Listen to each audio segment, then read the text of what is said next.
Hello, fabulous future financiers. Welcome to the MakeHer podcast. This is your safe space, your financial empowerment zone. I'm your host, Jessie Denouy, here to ask the hard questions, making things simple, fun, and relatable. And I'm Jessin Skip, your resident finance expert with almost 15 years of experience, here to provide all of the answers. And we're on a mission to break the money barriers and decode the jargon that's been keeping you from conquering the stock market. So let's dive into today's episode. And today we're going to break down what exactly a stock is, how it works, and how stocks make money so you can potentially make money too. But before we dive in, we'd like to remind you to also check out the episode equity that comes with every episode on our website, which is MakeHer, H-E-R, podcast.com. That's MakeHer, podcast.com. Resources, infographics, extra explanations. We break down today's topic even further and answer all of Jessie's questions. Yes, and I have a lot of questions as usual. So today's episode is, what is a stock? Which means my first question for you, Jess, is what is a stock? So a stock in its simplest form is a piece of a company. It represents a small fractional ownership in some type of corporation or bigger company of some sort. So when you own a stock, you effectively have equity or ownership of that company, which means that if they make money, you potentially could make money as well. So you're literally just buying a piece of a company. That's which right. Is cool. Why do people want to buy stocks? So you buy stocks to put your money to work. So there are lots of different asset classes within the stock market overall, one of which is stocks. So a company will issue some of their stock, which represents ownership, like we established. And the reason you would buy into that is because you want to have your funds participate in capital appreciation, which just simply means as that company makes money, since you have a partial or fractional ownership of that company as well, you make money too. Yeah, I want to make my money make money. That's right. Okay, so a stock is just owning a piece of a company. And when you buy a piece of that company, or maybe multiple pieces of that company, you are hoping that the company does well so that your money that you put into the company makes you more money back, basically. Yeah, as that company grows and gets bigger, then the value of your stock ownership or fractional ownership will get bigger as well. And that's how your money grows and why you would invest in a stock, because you would make money literally as that company makes money. Why does a company sell stocks, and how does a stock become public? I always hear about stocks going public. How does that process work? The definition or the term is called an IPO, which is an initial public offering. And this actually happens at the advanced stages of a company's life. A company, when it first starts up, you might hear of like venture capitalists, where they invest all these assets to a startup company of some sort. When you decide to go public, which means now you're going to be traded on the secondary market, which means you're going to have a responsibility to shareholders, which are you and I, the people who want to buy the securities. You also are going to be regulated by the Securities Exchange Commission and the SEC. So that's why I say it's a really advanced process for a company. And they do that when they grow up, because they can handle that responsibility that is additional regulation and shareholder representation. The process of going public, or that initial public offering, what happens in that graduation aspect is those angel investors or VC, they kind of cash out at that point. They're like, we put in all of our money, you're going to go public. They issue stock.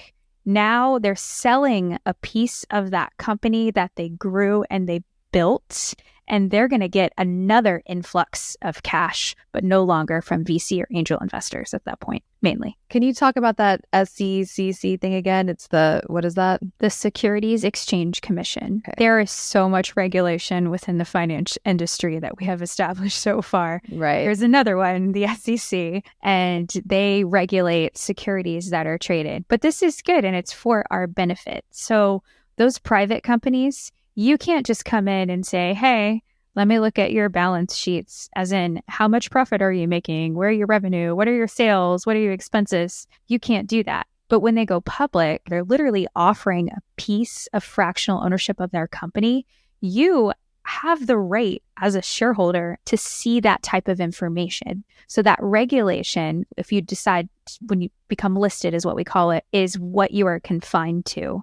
So as the shareholder, you need to know if they're going to make money. And in order to know if they're going to make money, you have to have access to these set of documents, really. Okay, well, this is good to know because admittedly, I have bought stocks in companies and I don't look at any of that stuff. Okay, not just any company, any small company, any company at all can just like be like, okay, who wants to buy some stocks in the company? You have to go through this process.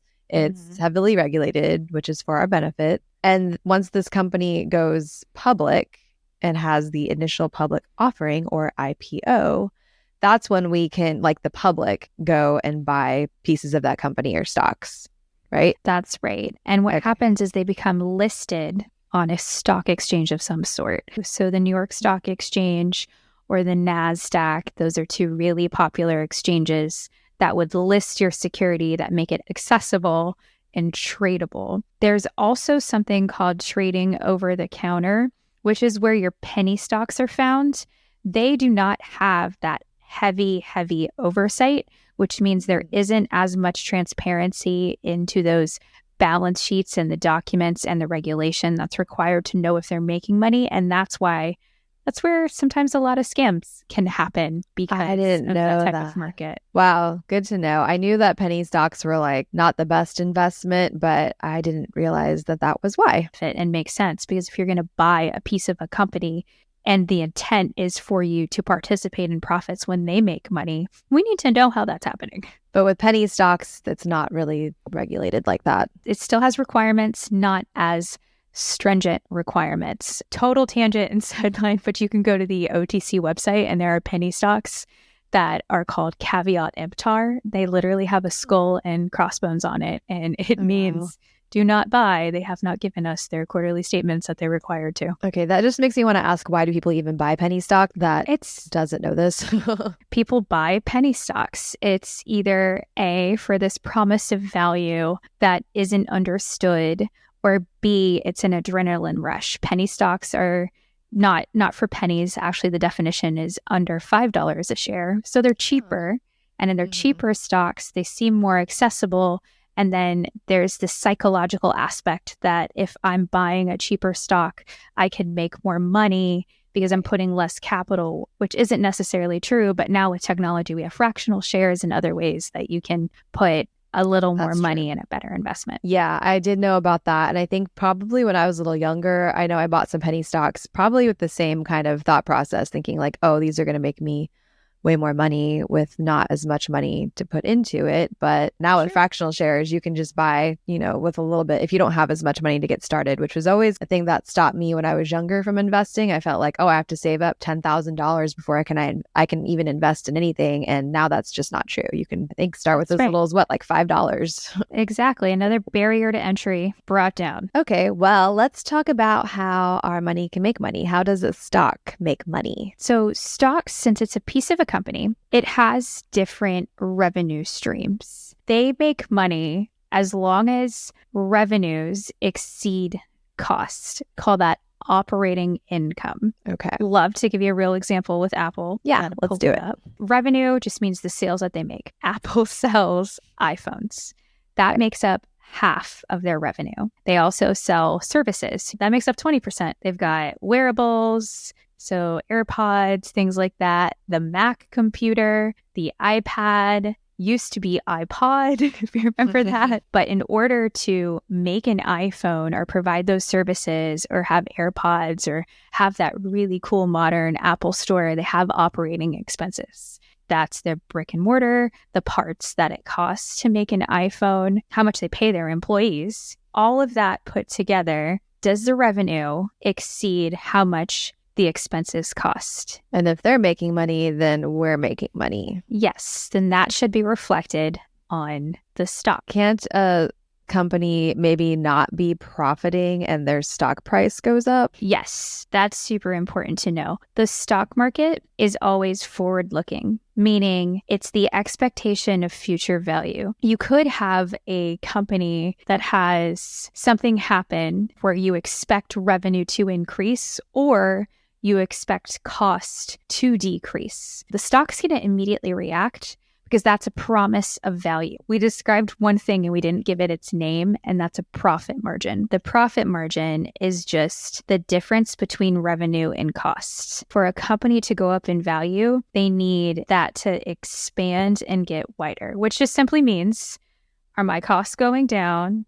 And is my revenue going up, or a combination of some sort? Costs going down could be layoffs because you implemented AI. Now you might have had a big upfront expense, but your future expense is much, much lower because you don't have to pay all this headcount. I guess this is how the stock market can fluctuate so much, because you can say the company is profiting more because they laid people off. Well, now we have more layoffs, so people are spending less money, and eventually that's going to affect the performance of the stock as well, won't it? It absolutely does. And that's where it's all related. It's unfortunately not that black and white, but it is that simple and exactly the way you're thinking about it.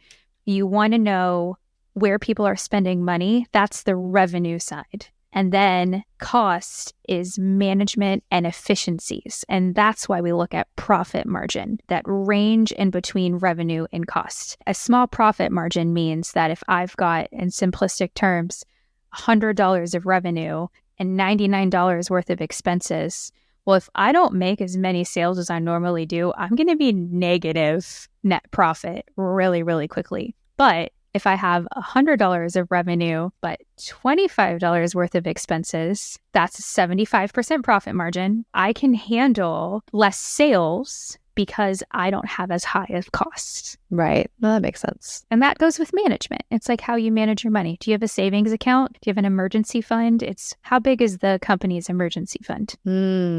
That makes sense. So it's basically like not only how the company is profiting, but just like kind of how they're structured, does well, has products that people like to buy, but they also know how to manage their company. That's absolutely right. It's three main components that you look at. How much money are they making? How much does it cost them to make that money? What's their management structure look like? Okay, so we know how a stock makes money. Do we need to talk about different types of stocks that there are? Yeah, back to that extreme example of $100 worth of revenue, $25 worth of expenses. That means $75 worth of profit, which, by the way, that's super amazing profit margin, unheard of. That $75 of profit is going to be distributed to you, the shareholder, in one of two ways mainly. First is in a growth stock, which means they're going to take that money that they made, they're going to put it back into the company, invest in new technology so they can generate more sales.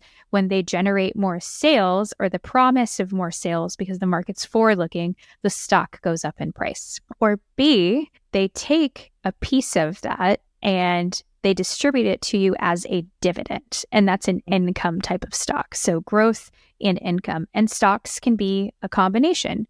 And oftentimes they are. Is that like outlined somewhere when you buy a stock, like what kind of stock it is, or do you just have to like understand how to figure it out? You can always just see their dividend yield and you can see how much that is. And then that will tell you if it's an income stock or not. You get a little bit of money back every quarter, right? Or however they issue it. It's up to them, normally quarterly. Would you say growth stock is the most common? Mainly like tech stocks. What other kind of stocks are there? Value stocks. That's where their price is lower, but they're still listed. So they're not a penny stock, but those tend to be smaller companies. Blue chip stocks, if you've ever heard that term. Nope. Those are your super big, been there forever type of companies. Pepsi comes to mind immediately, or Coca-Cola as blue chip stocks because they've just been around forever. So we have growth stocks, which are usually in the tech space, maybe not always. Dividends, which is just any company that gives the stockholders a little bit of money back. Value stocks, which are not penny stocks. Penny stocks, which we know are risky. And then the blue chip stocks are the ones that are just the companies that have been around forever. That's right. So many different types of stocks, and we've scratched the surface. Yes. So now we know about different types of stocks. How do we know if a stock is making money? Earnings season comes quarterly, one of my favorite seasons, in addition to spring wear.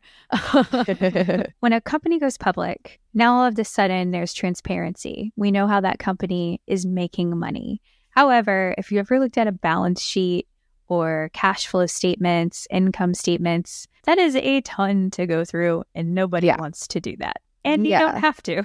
There are analysts that cover a lot of stocks. And sometimes you'll have 100 analysts cover one stock if it's a really big stock. They provide a earnings consensus, and they say, based on our discount cash flow model or whatever model that they're running that you do not have to do because they do it, and this is self-directed investing and there are a lot of resources out there, they will say, this is how much earnings we expect this company to make per share. The company reports on that number quarterly. So it's this big event. They tell us if they beat or miss expectations. First, it starts with it crossing the wire, and then you can see the stock move immediately. But we want to get into the why. There's something called forward-looking guidance. That's optional. Companies do not have to give that. Apple, for example, we always use them as our example. Say they have their earnings and they meet expectations, expected to have earnings of $3 per share. And then they reported they have earnings of $3 per share, but forward-looking guidance, hey, we opened this store in India, which they did do, and all of a sudden we're seeing a lot of sales that are there. So we expect that to translate positively into our next quarter's earnings report. And then that will make the stock go up. So an earnings report happens quarterly, and it's a number that they are expected to hit or miss, hopefully be in line with expectations. And it's a measurement of the past 3 months, past quarter. And then forward-looking guidance is expectations for the next quarter. And that's important to know as we go forward, because the market looks at everything quarterly. Is each earnings season, it's quarterly, right? So is that earnings report, or like, is it the same for every company? Like it's the same day for everybody? The bulk of it tends to be in a 2-week period, but it's normally a 4 to 5 week period. And then also your brokerage firm has literally all of this information. That's what I was going to ask. Sounds like a lot. Yeah. Analysts also rate stocks, and they will say buy, sell, hold, something like that, and give you a price target. So they do all of that work for you, so you don't have to go through that. You just need to look at analyst opinions. So when you see on whichever brokerage firm or app or whatever you're using, and you're looking at stocks or ETFs or whatever you're looking at potentially to buy, I've seen the buy sell analyst ratings, which now I'm realizing I'm connecting the dots. So those are the analyst ratings that people who do this for a living basically hold this stock or buy this stock or sell the stock, right? Yeah. It's just how your brokerage firm displays it. Some compile them together, some come up with their own proprietary score, some list them out, but usually it's all of the same providers. And that goes back to our very first episode when we were talking about the way that brokerage firms attract you is by the features that they offer you. And one of those features is analyst ratings and ways to look at stocks being profitable. Okay, cool. This is all great stuff to know and consider as we go forward, understand what we need to know and how we can just like come up with good strategies for ourselves as self-directed investors. Yeah, the important takeaway from this episode was just understanding that a stock represents a fractional ownership of a piece of company. And when you are investing in that company, you expect them to make more money or their revenue to go up. Because when that happens, you're going to participate in that revenue. We call that capital appreciation. That's in the form of them reinvesting it back into the stock to make even more money for your money, or you're going to get a dividend, so some income, or a combination thereof. Well, that makes it simple. I like it. Let's cover what we learned today. We learned what a stock is. So as we said, a type of investment that gives you a share of ownership in a company. You got a piece of that company, maybe a few pieces, depending on how many stocks you buy. How we know a stock is making money. A company reports its earnings quarterly and provides information about past quarter, if it basically every company sets their goals each quarter, and did they meet those goals, exceed them, or fall short? And that can influence the price or the value of the stock. Yes, that's goal setting. Did they make or break the goal? When we're looking at the performance of a stock, we want to see an increase in that EPS and revenue. How the company's performing. Are they doing better than they were before? Because that's going to drive the value of their stock. So Jesse, we had a question on our TikTok. Let's see. Clarissa wrote in, how do you actually choose what stocks to trade? What strategies are there? So we talked about the different type of stocks, and that will go into your strategies from a stock perspective. So are you buying this stock to participate in capital appreciation, which is usually the case? You want your money to go up in value, but do you also want an income from that type of security or that investment that you're making? That actually requires a lot more depth, where we're going to have a whole episode actually dedicated to you, Clarissa, where we'll talk about portfolio management, because then that's when you decide not only the type of stocks that are right for you, but how to manage those, because entry and exit and growing your wealth over time is also really important. Yes, that's a great question. And I have more questions around that one too. So can't wait to get into that one. Thank you for the question, Clarissa. Thanks, Clarissa. Absolutely. I think that's a good wrap for today's episode. And I hope the audience has found it as enlightening as I did. But remember, the conversation doesn't stop here. And if you found our conversation helpful, don't keep it to yourself, please. Spread the word. We're setting the table with these first episodes, but we're really going to get into that deep information. So share our podcast with your friends, rate us, leave a comment. Your feedback fuels our mission. We really want to address your questions. And most importantly, we hope you feel a bit more financially empowered today, and that you will continue to be more empowered as we continue learning about the stock market together. So don't forget to subscribe and stay tuned for more enlightening episodes. And remember, when you build knowledge, you break barriers. And before we sign off, remember to visit our website, marketmakerpodcast.com. That's marketmakeher, Her, podcast.com for the episode equity, our deep dive into today's topic and the answers to Jesse's questions. We're here to make finance easy for you, one episode at a time. Until next time, keep investing, keep learning, and keep breaking those barriers.